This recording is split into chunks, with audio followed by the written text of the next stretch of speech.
Hello friends, welcome to Spicy Minion channel. நாம இன்னைக்கு பார்க்க போறது காலிஃப்ளவர் பொரியல் எப்படி பண்றதுன்னு பார்க்கலாம். இதுக்கு ஃபர்ஸ்ட் மசாலா அரைக்கணும். அதுக்கு பட்டை மிளகாய் 2, இதுல உளுந்து, மல்லி, கடலை பருப்பு 2 டேபிள்ஸ்பூன் ஈச் போட்டுருக்கேன். இதை நல்லா ரோஸ்ட் பண்ணி விட்டுக்கலாம்.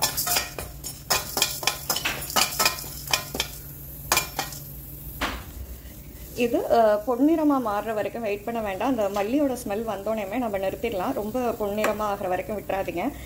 இது கொஞ்சம் கூலானதுக்கப்புறம் மிக்சியில் போட்டு பிளெண்ட் பண்ணி எடுத்துக்கலாம் பவுடரா. இப்போ மிக்சியில் அடித்து நம்ம எடுத்துக்கிட்டோம். அடுத்து வந்துட்டு காலிஃப்ளவருக்கான அது பேஸ் வந்து எப்படி பண்ணலாம் அப்படின்ட்டு பார்க்கலாம். கொஞ்சமாக எண்ணெய் ஊற்றிக்கோங்க. கொஞ்சமாக கடுகு, உளுந்து, கருவேப்பிலை, பட்டை மிளகாய் போட்டு ஒரு டைம் வதக்கிடுங்க. அந்த பொரியிற சவுண்ட் கொஞ்சமாக வர ஆரம்பிச்சோடனே பெருங்காயத்தூள், மஞ்சள், வெட்டி வச்ச ஒரு வெங்காயம் போட்டுடலாம்.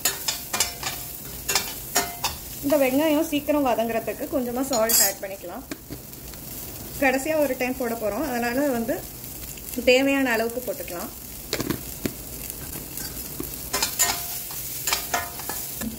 ஆல்ரெடி காலிஃப்ளவர்லாம் வந்துட்டு நான் வேக வச்சுருந்தேன் ஒரு 10 மினிட்ஸு. நல்லா சுடு தண்ணியில் மஞ்சள் போட்டு காலிஃப்ளவரும் பட்டாணியாக ஆட் பண்ணிட்டேன். தண்ணி கொஞ்சமாக ஆட் பண்ணிவிட்டு மூடி போட்டு மூடிடலாம். ஒரு 5 to 7 மினிட்ஸ் மட்டும் வச்சிடலாம். ஆல்ரெடி நான் சொன்ன மாதிரி இந்த இதை வந்து 1-2 அரைச்சி போட்டுருக்கோம்.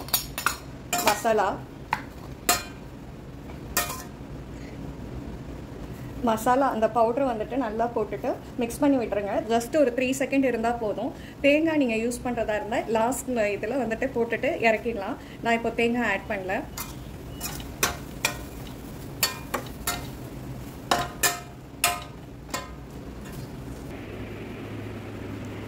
அவ்வளோதான். ஒரு வெறும் 10 மினிட்ஸில் சுவையான காலிஃப்ளவர் பொரியல் ரெடி ஆகிடுச்சு. இதில் வந்துட்டு நம்ம பட்டாணியும் போட்டிருக்கோம். ஸோ ஹெல்த்தியாகவும் இருக்கும். நம்மளுக்கு நியூட்ரிஷன் தனியாக சுண்டல் வச்சு சாப்பிடணும்னு கிடையாது.